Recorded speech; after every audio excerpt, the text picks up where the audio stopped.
মানুষ চায় না প্রত্যেকটা জিনিস এই যে রাজবাড়ি পুরাতন সব রাজবাড়ি এখন কি করি দেখতেছি এই দিনগুলো কিরকম হয় কিরকম দেখো জীবনেরই পুরাতন দিনগুলোর কথা কিন্তু খুব হ্যাঁ এই সব জিনিসই অতি ছাড়া যদি পরে শুনবে না স্বপ্নের মধ্যে নেই এখন কিন্তু এত একটা আধুনিক একটা যুগে আসি প্লাস মনে করো বাংলাদেশের ভিতরে একটা আধুনিক একটা জায়গায় তারপরে মনে হয় আগের দিনগুলোই ভালো আছে তখন কি আসলো কাদওয়ালা রাস্তা হ্যাঁ সোনের কাল সোনের বেড়া তাও মনে হয় যে ওই দিকে কিছু সত্তর হয়েছে নির্মল বিনোদন হয়েছে এখন বিনোদন হলে তো মাথায় একটা দাম শেষ হয়ে যাচ্ছে তবে যে যতই মানুষ এখন ডেভেলপ হয়েছে তবে মনের শান্তি আগেই না হ্যাঁ মনের শান্তি হারাই গেছে তো এবং যত দিন যাবে মানুষ একা হয়ে যাবে অশান্তি না না অশান্তি তো হবে মানুষ একা হয়ে যাবে ডেভেলপ বেশি হলে তো একা হবি এটাই তো স্বাভাবিক বিদেশে এখন কারণ হ্যাঁ কোনোরকম মনে কারোর সাথে কারো রিলেশন যত উন্নত হবে পৃথিবী তত মানুষের তখন আর রিলেশন আত্মীয় শহরে শহরে দেখলি কিছুটা গ্রাম আর শহরের মানুষের ভিতরে কত কথা ইন্টার রিলেশন এরা করো এরা তো তাও আমরা একসাথে খোলামেলা করি কিন্তু যারে আলাদা আলাদা দরজা ভিতরে ঢুকলি আর দেওয়া যাদের 2-4 বছর আছে কথাই হয় কথায় মানে কে থাকে বোঝা জানে জানে না কিভাবে যে এইভাবে সম্ভব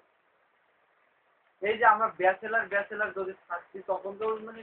নিয়মিত বের হতে বিড়ি কিনা লাগবে শ্যাম্পু বের হচ্ছি কিন্তু মনে করুন যদি এই পাশে একটা ফ্যামিলি আছে ওই পাশে ফ্যামিলি আছে যদি সম্ভব হয় যে এরা এক কেন্দ্রিক তাহলে আগামী 5 বছর থাকবে মনে করেন যে কে ওই পাশে সদস্য কয়জন কে কে থাকে বা কে আসে কে যায় এই বিদেশে তো একটাও মনে করে পাশের ফ্ল্যাটের মন্ত্রী কেউ পেয়ে পারে না হ্যাঁ পাওয়ার কথা লাগে আসলেও পাওয়ার তো এই যে মানুষ যত উন্নত হয় এই জিনিসগুলো এইগুলো তো আসলে কিন্তু শান্তির মানে এগুলো লাইফও না না কিন্তু মানুষ এইভাবে কি জন্য এরকম মানুষ আল্লাহ ওই যে উন্নত আল্লাহ বাংলাদেশে ধরো ঢাকা শহরে এরকম হওয়ার কিছুটা যুক্তিকতা কারণ হচ্ছে অনেক পাটপাড়ি ছলচাতুরি মেলা কিছু হয় কারণ এরা জাতিগত ভাবে খারাপ কিন্তু বিদেশে তো এগুলো নেই তাহলে ওরে এত সিপারেট ওই যে নিজেকে উন্নত করতে যে গায়ে করে কথা আপনি ওই যে নিজেকে ডেভেলপ করতেছেন ডেভেলপ করতে যে তুমি দেখো তুমি তোমার নিজের চিন্তা করে ওই যে শহর থেকে বাড়ির থেকে শহরে চলে আসতে কয়দিন বাপ মায়ের সাথে কথা হয় কয়দিন ভাই বোনের সাথে দেখা সাক্ষাৎ কারণ কি আমার নিজের উন্নতির জন্যই তো যে আমি বাড়ির থাকলে ধরো প্রতিদিন আব্বা আম্মার সাথে কথাবার্তা হোক ইয়ে হোক এখন দেখো 1 সপ্তাহ হয়ে গেছে এখন পর্যন্ত ফোনে কথা হয়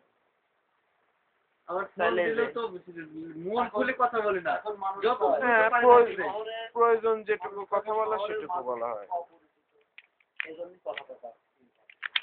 আসলে এটা খুব একটা বিষয় না আমার যদি ইচ্ছা থাকে অপরিচিত পরিচিত একটা ফ্যামিলির সাথে আর একটা ফ্যামিলি আছে তার সাথে বউ পিটালো এটা গ্রাম হলে পরে নির্দ্বিধায় মারতে পারতো এতক্ষণ ওই লোক কিন্তু মারি খেত এরা প্রয়োজন মনে করে গ্রামে কি নতুন লোক আসে না এবং আসছি প্রথম এবং আরো আগ্রহের সাথে ভাই কোথা থেকে এলেন কে রে নতুন মনে হচ্ছে তোমার দেশের বাড়ি তুমি কোথা থেকে আইসাও কার বাড়ি আইসাও বা একটা মানুষ ধরো আত্মীয় বাড়িতে এসে 1 সপ্তাহ থাকলো 1 সপ্তাহ থাকলে কিন্তু ওইটুকের লোকের সাথে নাম জানি যায় কার কার নাম জানি যায় সম্পর্ক হয় আর এই শহরে আমি ধরো আমার এক মামার বাসায় গেলাম ধর পাশের বাসায় মনে করো যে মেশার করি তাই 2-1 বছর থাকলেও মেশিন লাইলে ওই বাসার থাকবে দাওয়া দিলে হ্যাঁ এই যে একটা ইয়ে এইভাবেই আর এই বাচ্চা কাচ্চারা ওইভাবেই শিখে যে পাশের বাসায় দাওয়া দিবে ফ্রেন্ড নাই না এর একমাত্র এই শহরের মানুষের যদি স্কুলে যাওয়া বন্ধ করতে হবে একটা ফ্রেন্ড এদের জাস্ট খালি ওই ইনস্টিটিউশনের ফ্রেন্ডের বাইরে এর বাইরে কোনো ফ্রেন্ড কোনো রকম কোনো রকম ফ্রেন্ড নেই। আর আমার এগুলো কোন গ্রামের কে কোন পেশায় আছে সেটা বড় কথা নয়। চিনে আমার চিনে ওরা তো কি অ্যাটলিস্ট আশেপাশে তো 2 গ্রাম লোক চিনবে যে হ্যাঁ শুধু নিজে চিনে না তোর বাপের নাম কি সহ এবং শহরে বিশেষ করে ছোট টাইপের যারা প্রাইমারি লেভেলে যারা এরা মনে করো যে স্কুলের ফ্রেন্ড তো মানে বাইরে তো নাই, এমনকি ক্লাসের বাইরেই নেই। হ্যাঁ ক্লাসের যে বাইরে নাই। ক্লাসে ওই ক্লাসের ফ্রেন্ড এছাড়া ওর উপর ক্লাসে বা নিচ ক্লাসে নেই। আবার কি এই শালার আবার গ্রুপিং করে হ্যাঁ ঠিক আছে এর ভিতরে দেখা যায় যে ওদের নির্দিষ্ট 10-12 জন মিলে একটা সার্কেলের বাইরেও আর নাই এই কয়জন।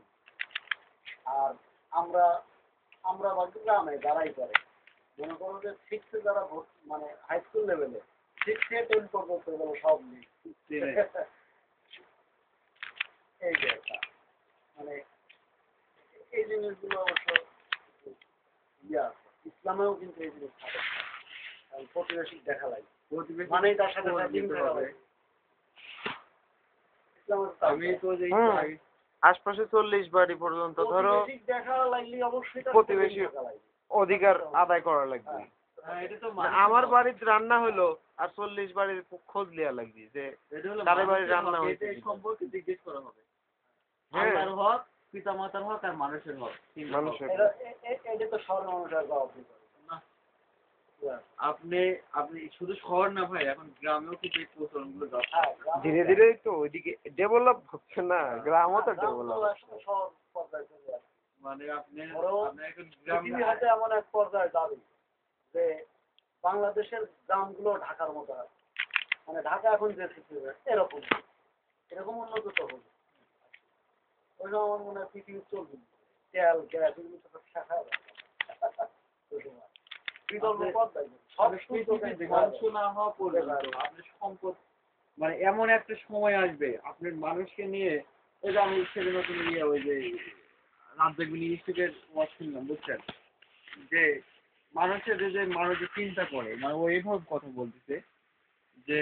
এই যে মানুষ তার সন্তানদেরকে যে হত্যা করতেছে মানুষ সন্তান কমে যাওয়া ফ্যামিলি প্ল্যানিং এর কথা বলতেছে তখন বলতেছে যে আল্লাহ বলছে যে মানুষকে কখনো তার রিজিকের জন্য কিন্তু হবে না মানে চিন্তা করতে হবে না কারণ কি একটা মুহূর্তে মানুষ প্রতিনিয়ত উৎপাদন বাড়বে কিভাবে বাড়বে তাহলে যে এই জমিতে যখন মনে করো যে 1 মণ ধান হইতো একটা মুহূর্তে যে এই জমিতে 100 মণে পার হয়ে যাবে একটা অর্থাৎ ওখানে এইভাবে বলতেছে যে একটা গাভীর দুধ দিয়ে পুরা গ্রামবাসী একটা গাভীর দুধ খেয়ে শেষ করতে পারবে না তাহলে কি বোঝা যাচ্ছে যে এখন যে গাভীর আমরা যে 20 লিটার বা 40 লিটার হলে অবাক হয়ে যায় কিছুদিন পর দেখবেন যে একটা গাভীর থেকে 100 লিটার দুধ বের হচ্ছে আপনি অবাক হবেন না আর বলতেছে যে সম্পদ বাতাসে উড়বে মানে আমরা যখন বলেছিলাম ঢাকা শহর টাকা উড়ে না এই কথা কিন্তু অনেক আগে বলা হয়েছে কিন্তু এটা সত্যি কথা কারণ হচ্ছে আগে আমার নানাগারে দুধেই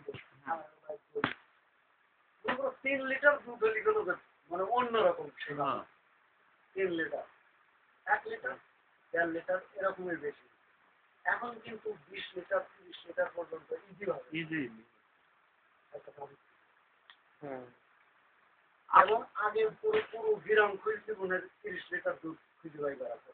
হ্যাঁ ওই যে এটা প্রমাণ পাওয়া গেছে যদি আগে গ্রাম অঞ্চলে বিয়ে হতো মনে করেন যে আগে খবর দিয়েছিল যে বাজারে চলে গেছে কাঁচকর বাজার ওই জন্য ওরা কিনে নিতে পারে হ্যাঁ আর এখন 20-30 লিটার দুধ ডেলি রেডিতে লাইভলি টেনশনই করে না তাও কিন্তু মানুষ এখন বেশি প্রত্যেক তো মানুষেরই কোনো না কোনো প্রয়োজনে কিছু দুধ ব্যবহার করছে তারপরেও সে 1 মণ 2 মণ দুধ চলছে ধান আগে হইতে 5.5 মণ উপরে গেলে মনে করো 8 মণেরই ব্যবস্থা এখন মনে করো 1 বিঘে 40 মণ 50 মণ পর্যন্ত এত খাচ্ছে কি আছে মানুষ জনসংখ্যা বেড়ে গেছে না কত আসছে তখন কাছে না এখন ধরো নানার সময় না 10 কোটি আছিল এখন হয়েছে 16 এখন ধরো বাড়ছে গুণ না ব্যবহার কারণ হচ্ছে আগেকার মানুষ ধান মনে করো যে ভাত খাইছে আর মাঝে মধ্যে পিছিয়ে আসা। এখন কিন্তু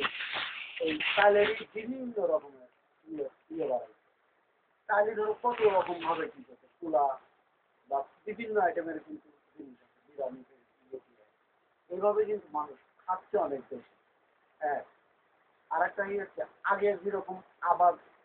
1 বিঘে ধরো 10 মণ হলো, কিন্তু জমি চাষ করছে 3 বিঘে, আর এখন 1 বিঘে 40 মণ হলে হয়তো জমি চাষ হচ্ছে 1 বিঘে। জমি না, জমির পরিমাণ কি এতই কম? অবশ্যই কমছে। দেখো 1 মিনিট, আমি এই মহারাজপুর যাও, পুরো মহারাজপুরের ভেতর যা দেখো চাষ করার জন্য পায় না, একটা জমি পাবে না, জমিগুলো তো আসলে সব আছে, সব পুকুর হয়ে গেছে। সব কিন্তু জমি চাষ করতে আগে। হুম। এখন মনে করো সব একটা মনে করো ধান লাগানোর জন্য মহারাজপুর। আমি নিজে দেখছি, আমি আমার বাড়ি ফ্রেন্ড ওরে আছে। ওরে 2-3টে জিনিস আছে মহারাজপুরে। এক হলো ঘর বাড়ি যেটু ওই একটা, আর বাকি পুকুর, পুকুরের পাড়ে হচ্ছে কলার গাছ। মহারাজপুরে এই 3টে জিনিস ছাড়া। দেখছো? তুমি গেলে পারে এমনকি প্রত্যেকটা বাড়ির মনে করো ঘেঁষি হলো পুকুর শুধু। এত পুকুর করছে কিছু জন্য, এই মাছ সাপ্লাই দেওয়া। এবং তোমার মহারাজপুরে গেলে দেখতে পারবে সবাই কিন্তু টাকা পয়সা হয়ে গেছে। পুকুরের পাড়ের সাথে আরেকটা পুকুর, পুকুরের পাড়ের সাথে আরেকটা এমন ওরা চাল কিনতে এদিকে আসে। এবং ওদের পাড়ার মধ্যে ঢুকলে খালি মনে হয় যে দূর থেকে গরু গরু দেখো চড়া, তাহলে মনে হবে যে পুরো হচ্ছে কলার বাগান। কিন্তু আর কলার ভিতরে বাগান। যদি যাও দেখবে খালি পুকুর আর পা দিয়ে আমি মহারাষ্ট্র তো 3 দিন 3 রাত ছিলাম লাগাতার, আমি তো ওদের মানে সব আমি যে এবার কয়েকদিন এই হাড়ির খবর আমি জানি, বুঝছেন? একটু জমি এইভাবে চাষের জমি, ধানের জমি প্রচুর কম। কমছে কি, আবার মনে করেন যে মানুষের কিন্তু খরচ বেড়ে গেছে আগে। আগে দেখো যে তুমি সাধারণত গ্রাম অঞ্চলে ভাই, সত্যি কথা কিন্তু কোনো আত্মীয় স্বজন বা গেস্ট আসলে